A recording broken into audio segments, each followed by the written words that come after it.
Revision everything में एक बार फिर से आप लोगों का बहुत बहुत स्वागत है। तो कैसे हैं आप लोग? आई होप आप सब बहुत ही अच्छे होंगे।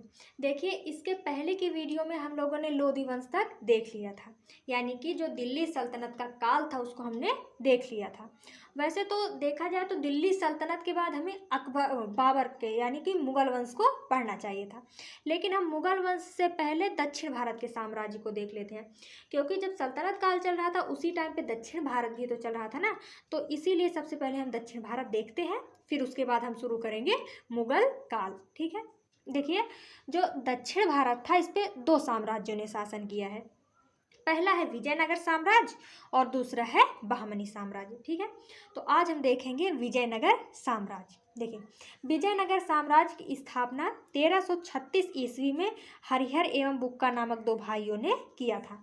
तो सबसे पहले विजयनगर साम्राज्य के संस्थापक हमें पता चल गए। जो विजयनगर साम्राज्य था इसके संस्थापक हरिहर एवं बुक्का थे। ठीक है, इन दोनों को मोहम्मद बिन तुगलक ने इस्लाम धर्म कबूल करवाया था और दक्षिण भारत को मिलाने के लिए भेजा था। देखिए, जो ये विजयनगर साम्राज्य के संस्थापक हरिहर एवं बुक्का थे, ये काम करते थे मोहम्मद बिन तुगलक के यहाँ। वहाँ पे मोहम्मद बिन तुगलक ने इसको इस्लाम धर्म कबूल करवाया और उनको कहा कि जाओ आप दक्षिण भारत जीतो और हमें दे दो, है ना, सल्तनत काल में मिला दो। लेकिन जो हरिहर एवं बुक्का थे ये दक्षिण भारत जीत तो लिए, लेकिन उस पर खुद ही शासन करने लगे। ठीक है, जब ये दक्षिण भारत गए तो वहाँ पे इनकी मुलाकात इनके गुरु विद्यारण्य से हुई, जिन्होंने इनकी शुद्धि कराई, अर्थात वापस हिंदू धर्म में लाया।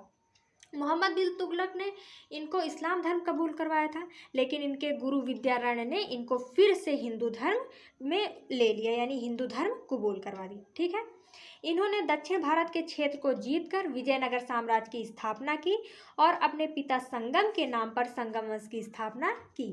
तो बताइए कि संगम वंश का नाम संगम वंश क्यों पड़ा? क्योंकि इसके जो संस्थापक हरिहर एवं बुक्का थे उनके पिता का नाम संगम था। ठीक है, इन्होंने अपनी राजधानी हम्पी को बनाई, जो कि वर्तमान कर्नाटक में है। तो विजयनगर जो साम्राज्य का जो पहला वंश था यानी कि संगम वंश, उसकी राजधानी क्या थी? हम्पी। या फिर आप सीधे बोल सकते हैं कि विजयनगर साम्राज्य की राजधानी कौन थी? तो हम्पी थी। ठीक है, विजयनगर साम्राज्य पर क्रमशः चार वंश संगम, सलुव, तुलुव और आरवीडू वंश ने शासन किया। यानी एक ही विजयनगर साम्राज्य पर अलग अलग टाइम पे चार वंशों ने शासन किया। जैसे कि मगध पर देख लीजिए, हर्यंक वंश, शिशुनाग वंश, नंद वंश, मौर्य वंश, बहुत सारे शासकों ने शासन किया। दिल्ली सल्तनत में भी बहुत सारे शासकों ने शासन किया, बहुत सारे वंशों ने शासन किया। उसी तरीके से जो विजयनगर साम्राज्य था इस पर भी चार वंशों ने शासन किया। कौन कौन से? संगम, सलुव, तुलुव और आरवीडू। ठीक है, आज हम देखेंगे संगम वंश। ठीक है, देखिए, इस वंश के पहले शासक हरिहर प्रथम थे, यानी कि जिन्होंने विजयनगर साम्राज्य की स्थापना की वही इस वंश के पहले शासक थे। इनके दरबार में सयान नामक विद्वान रहते थे, जिन्होंने वेदों पर टीका लिखा हुआ है। ठीक है, तो अगर आपसे पूछा जाए कि बताइए वेदों पर टीका किसने लिखा है, तो सयान ने लिखा है। और सयान किसके दरबार में रहते थे? सयान हरिहर प्रथम के दरबार में रहते थे। ठीक है, एक बात और कि इन्होंने जो चारों वेद है और चारों वेदों पर टीकाएं लिखी हुई है। ठीक है, फिर अब हरिहर प्रथम के बाद अगला शासक बुक्का प्रथम बना, यानी कि जो इनका छोटा भाई था बुक्का प्रथम इसका दूसरा शासक बना। इसने वेद मार्ग प्रतिष्ठापक की उपाधि धारण की। इसके समय कृष्णा एवं तुंगभद्रा नदी के बीच रायचूर दोआब पर अधिकार के लिए बहमनी साम्राज्य से युद्ध प्रारंभ हो गया। यानी कि अगर आपसे पूछा जाए कि रायचूर दोआब किसके समय से प्रारंभ हुआ, तो बुक्का प्रथम के शासनकाल से शुरू हुआ रायचूर दोआब। और रायचूर दोआब किन दो वंशों के बीच था या किन दो साम्राज्य के बीच था? तो विजयनगर साम्राज्य और बहमनी साम्राज्य। और रायचूर दोआब किस नदियों के लिए था? तो कृष्णा और तुंगभद्रा नदी के लिए था।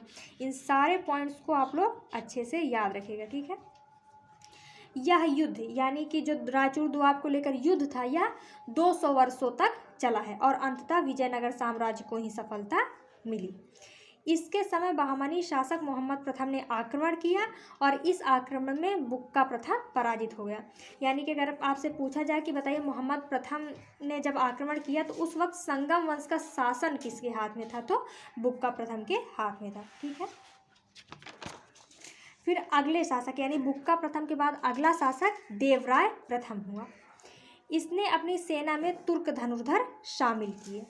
इसने तुंगभद्रा नदी पर नहर बनवाया ताकि सिंचाई हो सके। तो आपसे पूछा जाए कि बताइए तुंगभद्रा नदी पर नहर किसने बनवाया, तो देवराय प्रथम ने बनवाया ताकि अच्छी से सिंचाई हो सके। इसके समय बहमनी शासक फिरोज शाह बहमन ने आक्रमण किया। इसने देवराय प्रथम को पराजित कर दिया। इसके पहले जो शासक थे बुक्का प्रथम, उनके समय पे मोहम्मद प्रथम ने आक्रमण किया था और जो देवराय थे इनके समय पे फिरोज शाह बहमन ने आक्रमण किया था। ठीक है, इसने देवराय प्रथम को पराजित कर दिया, किंतु दोनों के बीच वैवाहिक संबंध स्थापित हो गए। यानी कि देवराय प्रथम भले ही हार गए, लेकिन देवराय प्रथम और फिरोज शाह बहमन के बीच वैवाहिक संबंध स्थापित हो गए, जिसके कारण इनकी दुश्मनी खत्म हो गई। फिर उसके बाद है देवराय प्रथम ने अपनी सेना में मुसलमानों को भी रखना प्रारंभ किया। देखिए, जो ये विजयनगर साम्राज्य था ये हिंदू साम्राज्य था और इसीलिए इसमें जब मुसलमानों को भी रखना प्रारंभ किया गया तो ये एक पॉइंट बन जाता है ना। इसके समय इटली यात्री निकोलो डी कांटी भारत आया था।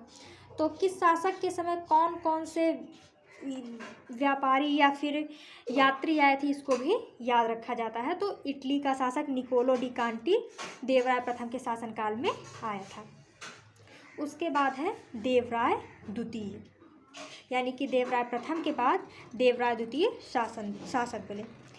इसके समय संगम वंश का सर्वाधिक विकास हुआ। यानी कि अगर आपसे पूछा जाए कि संगम वंश का सर्वाधिक विकास किसके समय हुआ, तो देवराय द्वितीय के शासनकाल में। यह संगम वंश का सबसे प्रतापी शासक था। इसने श्रीलंका अभियान किया। देखिए, जो ये संगम वंश का शासक था देवराय द्वितीय, इसने भी श्रीलंका अभियान किया। इसके पहले भी श्रीलंका की बहुत सारे लोगों ने बैंड बजाई है। कौन कौन? चोल वंश के करिकाल, फिर 9वीं सदी वाले चोल वंश के राजेंद्र चोल और राजराज ने भी श्रीलंका अभियान किया था और उन्हीं की तरह देवराय द्वितीय ने भी श्रीलंका अभियान किया है। इसे हाथी मारने का शौक था, ऐसा इसे गजवेटका कहा जाता है। तो आपसे पूछा जाए कि गजवेटका किसका उपनाम है या फिर गजवेटका किसको कहा जाता है, तो देवराय द्वितीय को कहा जाता है। इसी के दरबार में अब्दुल रज्जाक आया था, जिनका यात्रा विवरण मतलाए साहेन है, जो फारसी भाषा में लिखा गया है। देखिए, इसके पहले जो देवराय प्रथम थे उनके दरबार में इटली का यात्री निकोलो डी कांटी आया था, लेकिन देवराय द्वितीय के दरबार में अब्दुल रज्जाक आया था, जिसकी रचना मतलाए साहेन है और यह फारसी भाषा में लिखी हुई है। ठीक है, इस पुस्तक से विजयनगर साम्राज्य के प्रशासनिक की जानकारी मिलती है। इसी में लिखा है कि विजयनगर साम्राज्य के पास 300 बंदरगाह थे। तो अगर आपसे पूछा जाए कि विजयनगर साम्राज्य की प्रशासनिक जानकारी किससे मिलती है, तो अब्दुल रज्जाक की पुस्तक मतलाए साहिन से मिलती है। तो ये था हमारा ये संगम वंश। ठीक है, और अब संगम वंश का अगला जो शासक हुआ वो हुआ मल्लिकार्जुन। इसके समय संगम वंश का पतन शुरू हो गया। इसके पहले के जो शासक देवराय द्वितीय थे उनके समय सर्वाधिक विकास हुआ और इसके अगले शासक मल्लिकार्जुन के समय संगम वंश का पतन शुरू हो गया। इसे प्रौढ़ देवराय यानी बूढ़ा देवराय कहा जाता है। तो आपसे पूछा जाए कि बताइए प्रौढ़ देवराय या बूढ़ा देवराय किसे कहते हैं, तो मल्लिकार्जुन को कहते हैं। ठीक है, संगम वंश का अंतिम शासक विरूपाक्षन द्वितीय हुआ, जिसकी हत्या सलुव नरसिंह ने कर दी और संगम वंश के स्थान पर सलुव वंश की स्थापना कर दी। इस घटना को विजयनगर साम्राज्य के इतिहास में प्रथम बलाहार की घटना कहते हैं। देखिए, यहाँ पे भी मगध साम्राज्य के जैसा ही शुरू हो गया है ना। वहाँ पे भी सेनापति एक दूसरे अपने राजा को मारते थे और एक नया शासक एक नया वंश स्थापित कर देते थे। इसी तरह यहाँ पे हुआ। जो सलुव नरसिंह थे उन्होंने विरूपाक्षन की हत्या कर दी और एक दूसरा वंश स्थापित कर दिया। और आपसे पूछा जाए कि बताइए बलाहार किससे संबंधित है, तो विजयनगर साम्राज्य संबंधित है, जहाँ पे राजाओं को मारने के बाद प्रथम बलाहार की घटना कहा गया। तो प्रथम बलाहार की घटना किससे संबंधित है, तो सलुव नरसिंह और विरूपाक्षन द्वितीय से संबंधित है। तो अब संगम वंश के बाद अगला जो वंश हुआ वो सलुव वंश हुआ। तो सलुव वंश के बारे में देख लेते हैं। इस वंश के संस्थापक सलुव नरसिंह थे। ये अभी ही पता चला है ना, इन्होंने विरूपाक्षन की हत्या करके सलुव वंश की स्थापना की।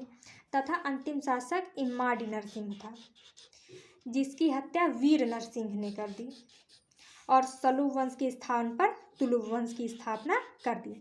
सलुव वंश बहुत ज़्यादा समय तक नहीं टिका, इसीलिए कोई उतना इम्पोर्टेंट नहीं है इसमें। सलुव वंश में केवल इनका जो संस्थापक है वही इम्पोर्टेंट है कि किसने सलुव वंश की स्थापना की। और इस घटना को विजयनगर साम्राज्य के इतिहास में द्वितीय बलाहार कहते हैं, यानी फिर से दोबारा किसी की हत्या कर दी गई तो उसे द्वितीय बलाहार कहते हैं। तो ये था संगम और सलुव वंश। तो अब हम अगले वीडियो में तुलुव और आर्वेडु वंश के बारे में देखेंगे। तो मिलते हैं नेक्स्ट वीडियो में। Thank you.